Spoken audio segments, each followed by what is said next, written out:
El martes pasado llegué a casa y encontré a mi cuñado en calzoncillos en mi cocina, comiéndose una tortilla que había hecho mi mujer. Sí. Así tal cual. Eran las 8:15 de la tarde. Venía de recoger unas piezas del taller de mi amigo Tony. Nada raro. Pero cuando abrí la puerta, lo primero que olí fue cebolla frita.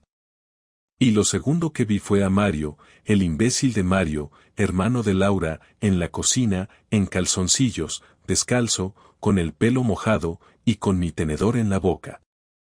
No me vio al principio. Tenía los auriculares puestos. Estaba bailando una canción de reggaetón mientras se preparaba otra ración. Cuando me vio, casi se atraganta. «Hostia, Sergio. No te esperaba tan pronto», dijo, con la tortilla a medio camino entre el plato y su boca. Yo no dije nada. No sabía qué decir. «¿Dónde está Laura?», pregunté. Sentía como la sangre se me iba acumulando en las sienes. En la ducha.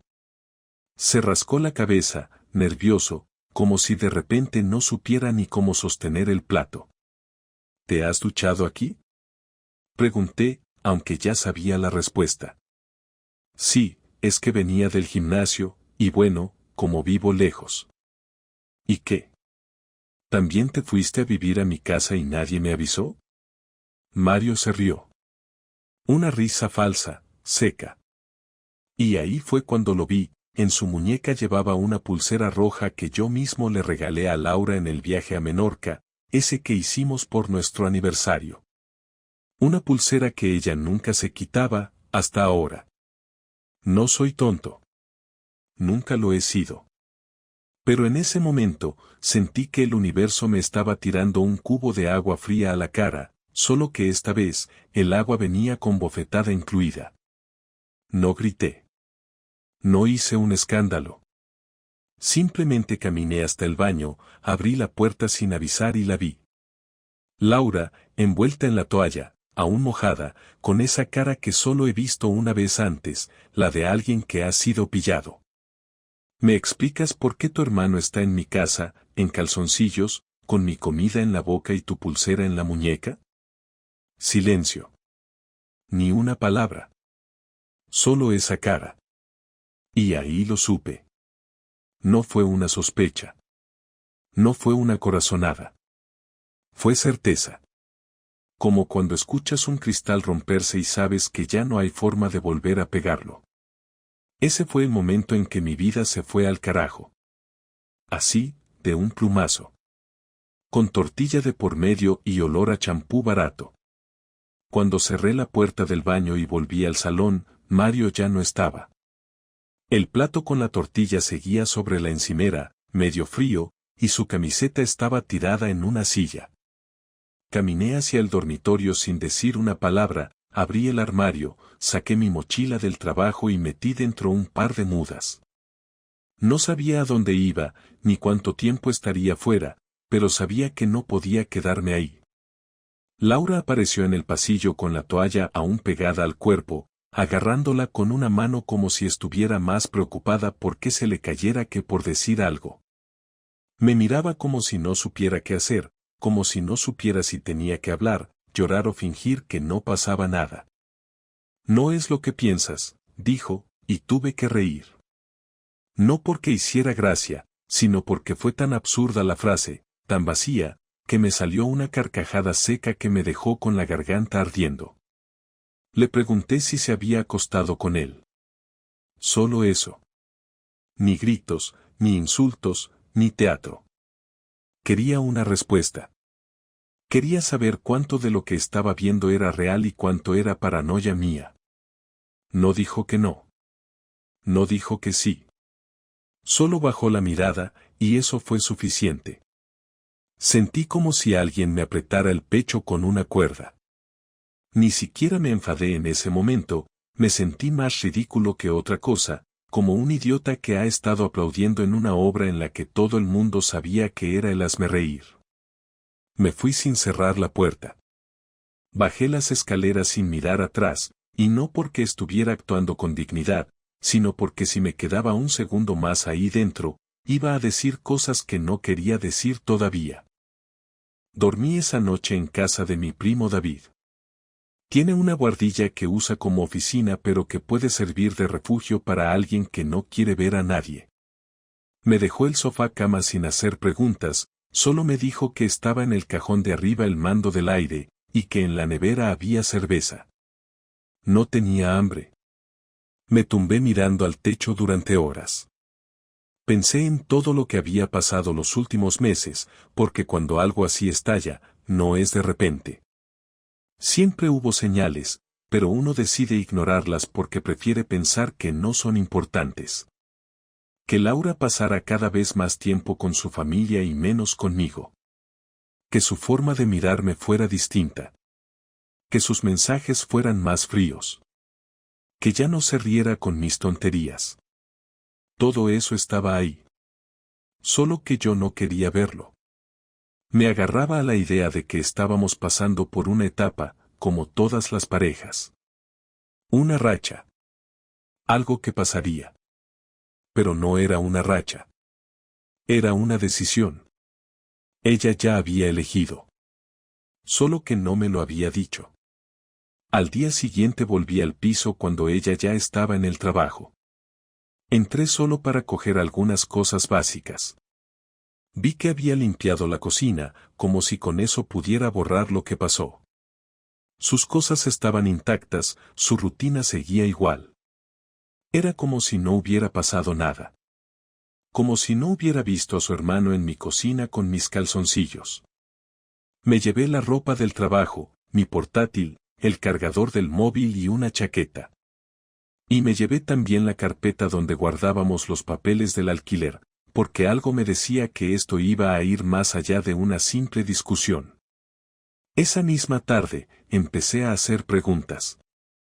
Llamé a la madre de Laura.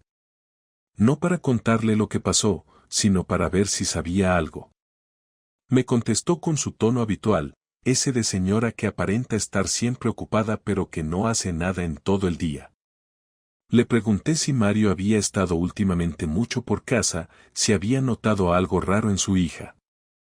Me dijo que no, que Mario estaba haciendo sus cosas y que Laura se veía estresada pero bien. Nada útil. Ninguna pista. Era como hablar con una pared pintada de colores suaves. A los pocos días empecé a hacer lo que no quería hacer, investigar. No por celos. No por morbo. Por necesidad. Porque sentía que me habían dejado fuera de una historia que tenía todo que ver conmigo. Contacté con un amigo que trabaja en una gestoría y que me debía un favor. Le di el nombre completo de Mario y le pedí que mirara si tenía algo raro. No tardó en llamarme. Tu cuñado está empadronado en tu misma dirección desde hace 3 semanas, me dijo. Al principio no entendí. Pensé que era un error. Pero no. Había firmado como residente en nuestro piso. Con el consentimiento de Laura, evidentemente. Le pregunté si eso tenía implicaciones legales. Me dijo que no muchas, pero que era evidente que no era una visita esporádica. Había firmado papeles. Estaba planeado. No era algo improvisado ni una noche de desliz. Ella le había hecho un hueco. Le había abierto la puerta. Ahí sí me encendí. Me subió la sangre de golpe, pero no fui a buscarla. No hice ninguna escena. Lo que hice fue más simple. Imprimí los papeles, fui al banco y cancelé la cuenta conjunta. Abrí una nueva solo con mi nombre. El alquiler estaba a mi nombre. Las facturas, también. Solo ella tenía la copia de las llaves que yo le había dado, así que cambié el bombín de la puerta. Guardé todas las pruebas, el empadronamiento de Mario, los movimientos bancarios que mostraban pagos a nombre de él hechos desde nuestra cuenta, e incluso una foto que me mandó mi vecino del tercero, donde se veía a Mario tirando la basura en pijama. No sabía lo que iba a hacer con todo eso, pero quería tenerlo. Por si acaso. Esa misma noche, Laura me llamó. fue la primera vez que escuché su voz desde que salí del piso. Me preguntó si pensaba volver, si esto iba a seguir así mucho tiempo. Le dije que no tenía nada que hablar con ella por teléfono, que si quería hablar, nos veíamos cara a cara. Aceptó. Quedamos para el viernes por la tarde. Yo ya sabía lo que iba a hacer. Pero ella no. Ella aún pensaba que podía manejar esto, como si fuera una crisis más. No sabía que la tormenta acababa de empezar. El viernes llegué puntual. Quedamos en un bar de la Gran Vía, uno de esos sitios modernos que intentan parecer viejos, con sillas desparejadas y camareros que parecen modelos. Ella ya estaba allí, sentada en una mesa junto a la ventana, con una copa de vino blanco en la mano, vestida como si nada hubiera pasado, como si aún estuviéramos en la fase de novios y fuera a decirme que había encontrado una película para ver esa noche. Me vio llegar y se levantó con una sonrisa incómoda, como si me recibiera en una reunión de trabajo y no como a su marido. Me ofreció la mano, en serio, me ofreció la mano, y yo la miré como se mira a alguien que acaba de preguntarte si te puede vender tu propio coche. Me senté sin devolverle el saludo y pedí una cerveza, solo una, porque no quería perder la concentración. Ella se acomodó, cruzó las piernas, y durante unos segundos ninguno de los dos dijo nada. Supongo que esperaba que empezara yo, que hiciera preguntas, que le rogara explicaciones como si estuviera en deuda con ella. Pero no lo hice.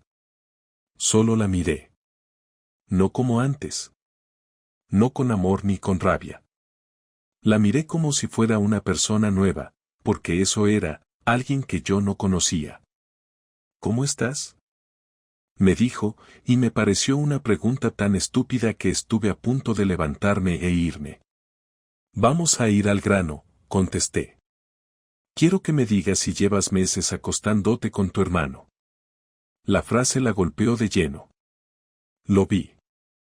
No lo esperaba así, tan directo. Se quedó sin saber qué decir. Tartamudeó algo como no es así, pero ya era tarde. Se llevó la copa a los labios, pero no bebió. Bajó la mirada y suspiró como si estuviera cansada, como si la conversación la agotara más a ella que a mí. No es lo que piensas, repitió, y sentí cómo se me tensaban los músculos de los brazos. Mario no es lo que tú crees. No somos hermanos de sangre. Lo sabes. Es hijo del segundo matrimonio de mi madre. Técnicamente, no tenemos relación biológica. Crecimos en casas diferentes. No es incesto. No estás casado con una enferma. No estoy loca. Yo no respondí de inmediato. Solo dejé que el silencio pesara. Ella creía que lo que me molestaba era el parentesco, la imagen. No entendía nada. No entendía que lo repugnante no era el árbol genealógico. Lo repugnante era la mentira. ¿Desde cuándo?, le pregunté al fin, con la voz plana. Desde marzo, respondió, bajando la vista. Empezó después de la boda de su amigo, ya sabes, esa a la que tú no quisiste ir. ¿Y te pareció buena idea invitarlo a vivir con nosotros? No fue así. Él no tenía dónde quedarse y solo era por unos días, pero luego, no sé, las cosas se complicaron. No quise decírtelo porque ya te notaba distante. Pensé que si te lo explicaba, lo ibas a malinterpretar. Me reí, esta vez con desprecio. Lo malinterpreté, ¿no? Claro. Como cuando uno ve a dos personas follando en su cama y piensa que están haciendo yoga. Nunca fue en tu cama. Nunca. Te lo juro. Siempre fue cuando tú no estabas, en el sofá, o cuando te ibas los fines de semana con tus amigos o al fútbol. Nunca quise faltarte el respeto. Claro. Nunca quisiste faltarme el respeto, solo quisiste meterte en mi casa con otro tío sin decirme nada, hacerle la comida, lavarle la ropa, dormir con él mientras yo me partía el lomo trabajando. Todo eso con cuidado, con cariño, con educación. Qué detallazo, Laura. Ella se encogió, como si cada palabra le pesara, pero seguía sin llorar. Ni una lágrima. Estaba molesta porque la había descubierto, no por lo que había hecho. Su cara no era de culpa, era de incomodidad. Le molestaba estar en esa mesa. Le molestaba haber perdido el control de la historia. Te estás portando como un cabrón, Sergio. Puedes estar dolido, pero tampoco eres un santo. Hace meses que no me tocas, que no me preguntas cómo estoy, que no te interesas por mí. Solo trabajas y miras el móvil. ¿Qué esperabas? ¿Que me quedara ahí, esperando como una planta sin agua? Ahí está el problema, Laura, respondí. ¿Qué te crees que esto va de sexo? Que si no te folló, tienes derecho a buscar a otro. Que si no te hago reír, puedes borrarme de tu vida sin decirlo. Pero no va de eso. Va de que yo no metí a una tía en casa y le di mis llaves. No mentí. No empadroné a nadie a tus espaldas. No traté de convertir nuestra vida en una mentira cómoda. Tú sí. Ella me miró fijamente. Ya no parecía débil. Estaba enfadada. Se acabó la cara de víctima. Se le notaba en la mandíbula, en los ojos, en cómo apretaba la servilleta.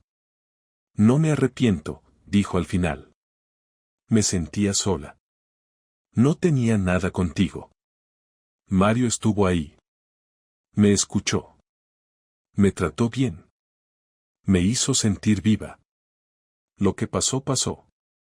No lo planeé, pero tampoco lo voy a negar. Perfecto, respondí. Entonces supongo que ya sabes que esto se acabó. ¿Vas a pedir el divorcio? No. Yo voy a dejar que lo pidas tú. Así te haces responsable de algo, por una puta vez en tu vida. Ella se levantó, tiró unos billetes sobre la mesa y se fue sin mirar atrás. Me quedé solo con la cerveza y la cuenta pagada, como si fuera yo el invitado en un espectáculo que no pedí ver. Después de aquella conversación en el bar, pasé todo el fin de semana en la guardilla de David, sin hablar con nadie, sin mirar el móvil, sin poner una película para pasar el rato. Solo estuve ahí, en silencio, haciendo listas mentales de todo lo que Laura me había dicho, de todo lo que había confesado y de lo que no, y lo más jodido era saber que no sentía ni un mínimo de culpa. No se había derrumbado, no había pedido perdón, ni siquiera había intentado justificarlo bien. Era como si lo hubiera asumido, como si me estuviera haciendo un favor siendo honesta ahora que ya no había nada que ocultar. Y eso me encendía por dentro de una forma que ni siquiera sabía que existía. No era rabia común, era algo más meticuloso, más frío, algo que no se grita ni se lanza con platos, algo que se guarda y se transforma en decisiones. La primera fue hablar con un abogado. Lunes a las 10 de la mañana, en un despacho cerca del ayuntamiento. Le conté todo, con nombres, fechas y pruebas. No necesitaba llorar ni actuar como una víctima. Solo necesitaba saber qué podía hacer para no dejarle el piso, no pagarle nada y quedarme con lo que era mío. El abogado era un tipo seco, de esos que han visto demasiado como para escandalizarse. Me dijo que no podía evitar que ella pidiera su parte si estábamos casados en gananciales, pero que si tenía pruebas del empadronamiento de Mario, de los pagos, y si él había estado viviendo allí sin contrato, podía demostrar que hubo uso indebido de la vivienda común, y eso podía darme margen. Salí de ahí con un plan, y por primera vez en días, sentí que estaba recuperando el control. La siguiente fue más personal. Una noche volví al piso mientras ella estaba en el trabajo. Entré con la copia de las llaves que ella no sabía que aún tenía, y me dediqué a hacer una limpieza selectiva. Me llevé todo lo que era mío, el portátil, los libros, los discos duros, la ropa, los documentos. Pero también hice algo más, vacié los armarios del pasillo y dejé sus cosas en cajas. No las rompí, no las tiré, solo las apilé en el salón, ordenadas, como si fuera una mudanza. En la mesa del comedor dejé una nota escrita a mano que decía: ahora tienes espacio para vivir con quien quieras. Este ya no es mi sitio. Y al lado, dejé un sobre con el justificante de cancelación de la cuenta conjunta, copia del empadronamiento de Mario y una lista de las veces que él había usado mi coche para ir al trabajo, según los registros del parking. Sabía que era innecesario, pero quería que viera que todo estaba registrado, que no había dudas, que la historia entera estaba sobre la mesa. Y que la próxima vez que pensara en mentirme, lo hiciera sabiendo que yo no iba a jugar como un ingenuo. El paso final fue el más delicado. Contacté con la empresa donde trabajaba Mario. Lo hice desde un correo anónimo, pero con datos concretos.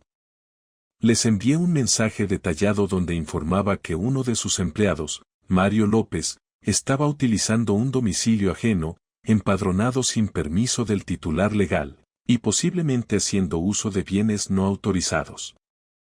Añadí que podía haber un caso de fraude si existía algún tipo de ayuda estatal o beneficio por vivienda, y que estaban en su derecho de investigarlo. No firmé con mi nombre, no usé insultos, no hablé de infidelidades. Solo puse datos, pruebas, direcciones y fechas. No necesitaba que lo despidieran, solo que supiera que su vida cómoda y escondida no era invisible. Que había consecuencias.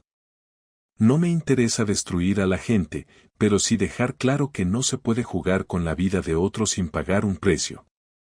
Días después, Laura me llamó por primera vez desde la reunión en el bar. No contesté. Luego vino un mensaje: ¿qué estás haciendo? ¿Has llamado a mi empresa, Sergio? ¿Te has vuelto loco? Le respondí con una sola frase: no te preocupes, no pienso perder tiempo en locuras. Solo me aseguro de que todo el mundo sepa con quién trata. No volvió a insistir. Su silencio fue su forma de admitir que entendía el mensaje. Mario, por su parte, me escribió desde otro número. Un mensaje estúpido, mal escrito, lleno de frases como esto no era personal y las cosas se dieron así. Lo bloqueé sin contestar. Ni siquiera me generaba rabia. Me daba asco. No por acostarse con Laura, sino por su cobardía, por haber jugado a escondidas en una casa que no era suya, como un adolescente que se cuela en casa ajena cuando los dueños no están. Una semana más tarde, recibí una carta del abogado de Laura, proponiendo una separación amistosa. Me pedía no iniciar acciones judiciales si firmábamos un acuerdo sencillo de reparto. No reclamaba el piso, ni bienes, ni nada. Solo pedía cerrar el asunto cuanto antes. Lo leí con calma, lo envié a mi abogado, y le dije que aceptaba, pero con una cláusula: ni Mario ni ella podrían usar mi dirección para ningún fin en el futuro. Nada de empadronamientos, trámites, nada. Mi abogado la redactó, la añadieron, y quedó firmado en 2 días. Fue rápido. Fue limpio. Y, sobre todo, fue mío. No tuve que gritar, no tuve que arrastrarme, no tuve que publicar nada en redes ni hacerme la víctima. Mi venganza fue dejar todo ordenado, sin rastro, sin drama. Dejarles con su silencio, con su cama vacía, con su tortilla sin cebolla y sin testigos. Y yo, fuera de ahí, cerrando la puerta con llave desde fuera por última vez. Pasaron 2 semanas desde que firmamos los papeles. No volvimos a vernos, no nos cruzamos en la calle, ni siquiera en redes sociales. Ella había desaparecido de mi vida de forma casi quirúrgica, como si alguien hubiese borrado su nombre del sistema. Durante esos días me limité a rehacer mi rutina sin pensar demasiado: trabajar, comer, dormir, salir a correr por las tardes para no quedarme encerrado en la buhardilla dándole vueltas a todo. No hablaba con nadie del tema, ni siquiera con David, que aunque lo sabía todo, respetaba mis silencios. Y fue entonces, cuando ya sentía que todo estaba cerrado, cuando Laura me mandó un mensaje. Solo decía: necesito hablar contigo. 5 minutos. No es para discutir. Me quedé mirando la pantalla durante un buen rato, sin saber si responder, sin querer darle más espacio del que ya había ocupado, pero también con esa parte de mí que necesitaba entender, aunque fuera por cerrar del todo. Le dije que sí, pero con una condición: sería en un lugar público, sin escenas, sin reproches. Aceptó. Quedamos en una plaza cerca del mercado central, un sitio lleno de gente, imposible para los gritos o los arrebatos. Cuando llegó, me sorprendió. Estaba más delgada, con el pelo recogido, vestida sin esfuerzo, sin maquillaje. Parecía otra persona. No sé si era por el remordimiento, por el estrés, o simplemente porque ya no tenía interés en aparentar nada. Se sentó en el banco frente a mí y me miró sin decir nada durante un rato. No había nervios en su cara, ni prisa, solo una especie de cansancio acumulado que ya no podía esconder. Yo no dije nada tampoco. Solo la observé, esperando que soltara lo que fuera que venía a decir. No voy a dar más explicaciones, empezó. Sé que no te sirven. Y no te culpo. Me pasé meses justificándome a mí misma, y ya ni sé qué parte de todo fue verdad y qué parte fue una excusa. Asentí sin palabras. Me parecía bien que al menos lo reconociera. No me iba a poner a debatir con ella como si estuviéramos arreglando un contrato. Eso ya estaba resuelto. Solo quería escuchar y decidir qué hacer con lo que dijera. No vine a pedirte perdón, continuó. No porque no lo sienta, sino porque sé que no cambia nada. Si te dijera que me equivoqué, que fue un error, estaría mintiendo. No fue un error. Fue una elección. Me equivoqué al no decírtelo antes, al ocultártelo, al invadir tu casa con algo que no tenía que haber entrado ahí. Pero lo otro fue una forma de escapar, Sergio. Puede que cobarde, pero fue real. Y eso me cuesta decirlo, porque sé que te hace daño. No me hace daño, dije finalmente. Me hizo daño. Ya no. Ella bajó la mirada, se frotó las manos como si tuviera frío, aunque el día era cálido.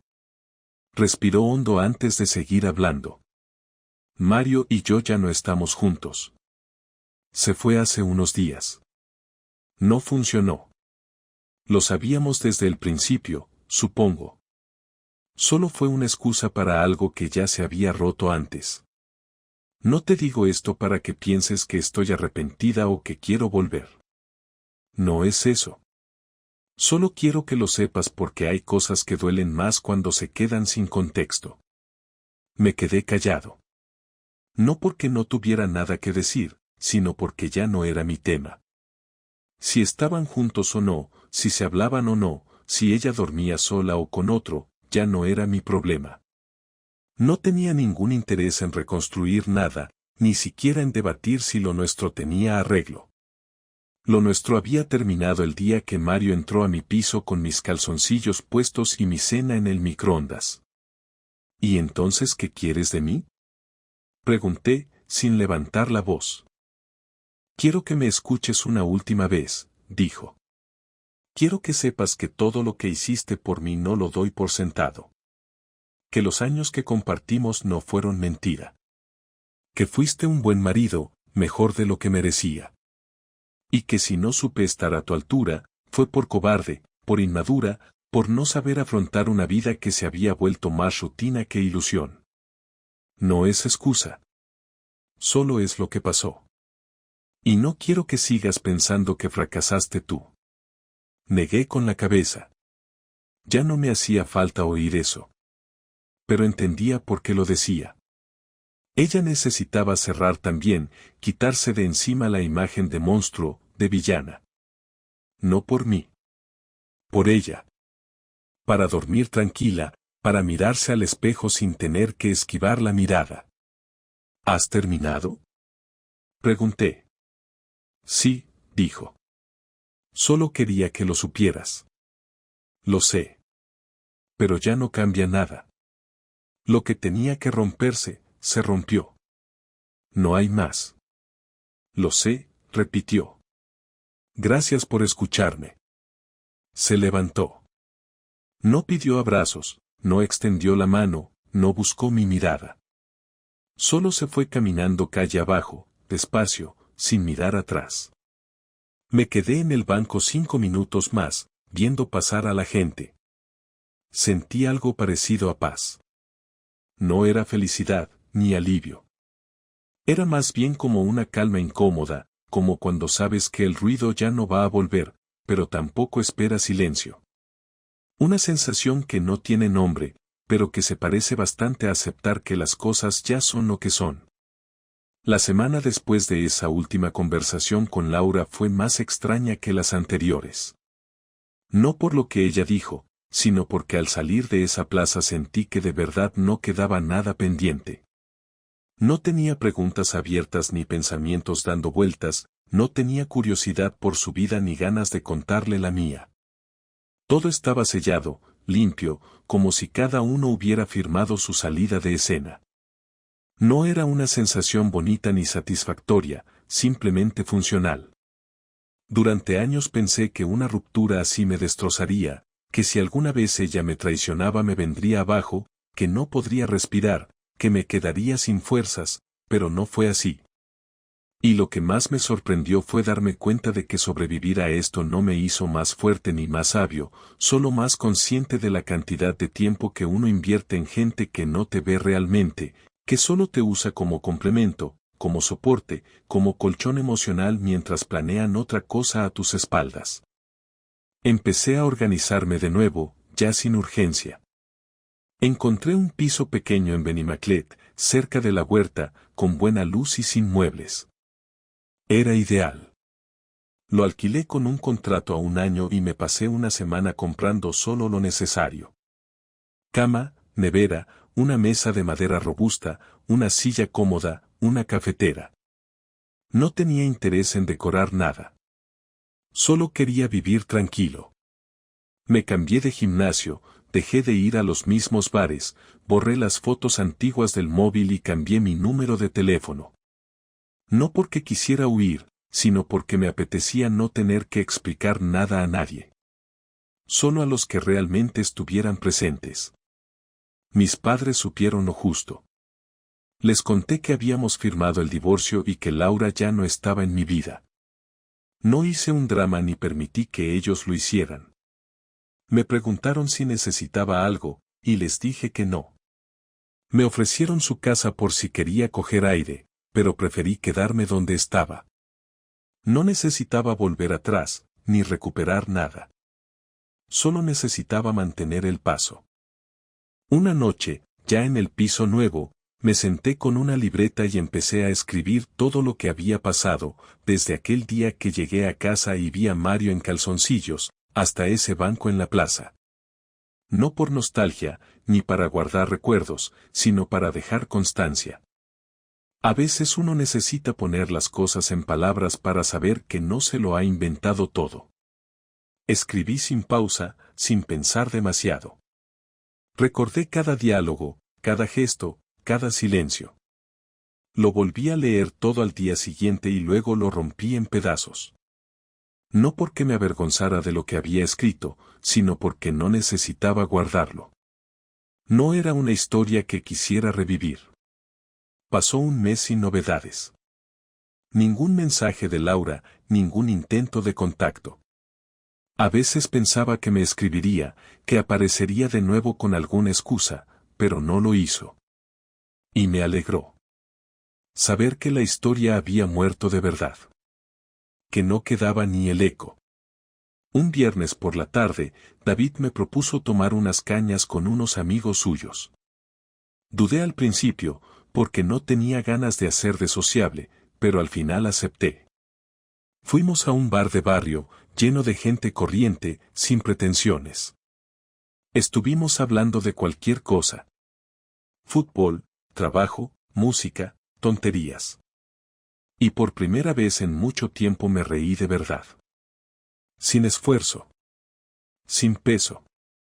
Uno de los chicos del grupo, un tal Oscar, se puso a contar una historia sobre su ex que era tan ridícula que terminé llorando de la risa. En ese momento entendí que estaba bien. No feliz, no mejor persona, no renacido, simplemente bien. Vivo, sin culpa, sin resentimiento. No volví a hablar de Laura con nadie más. Si alguien preguntaba por ella, decía que nos separamos y punto. No había necesidad de explicar más. A veces la gente espera que cuentes detalles para que ellos se sientan mejor con sus propios fracasos, pero no iba a darle eso a nadie. Lo que pasó entre Laura y yo no fue una novela ni una lección de vida. Fue un episodio. Importante, sí. Pero cerrado. Aprendí algunas cosas, aunque no las típicas que se dicen en estos casos. No aprendí a confiar más en mí, ni a amar con cautela, ni a elegir mejor. Aprendí que no se puede salvar una relación si solo una persona tiene ganas. Que el cariño no es suficiente si se convierte en rutina. Y que si alguien te hace sentir invisible más de una vez, es porque lo eres para esa persona. No es culpa tuya, pero tampoco es tu obligación quedarte a ver cuánto más pueden ignorarte. Hoy mi vida no es emocionante. Me levanto, trabajo, cocino para mí, hago ejercicio, veo alguna serie por la noche y los domingos visito a mis padres. A veces salgo con amigos. A veces no. No tengo pareja ni la estoy buscando. Y si algún día aparece alguien, que venga sin prisas, sin promesas, sin expectativas imposibles. Pero eso es futuro, y yo estoy en el presente. La historia con Laura terminó en el momento exacto en que me di cuenta de que seguir amándola no era sinónimo de seguir aguantando. A veces eso es lo único que uno necesita entender para empezar de nuevo. Y esta vez, sin espectáculos, sin traiciones, sin ruido. Solo con calma. Y con la puerta cerrada desde dentro.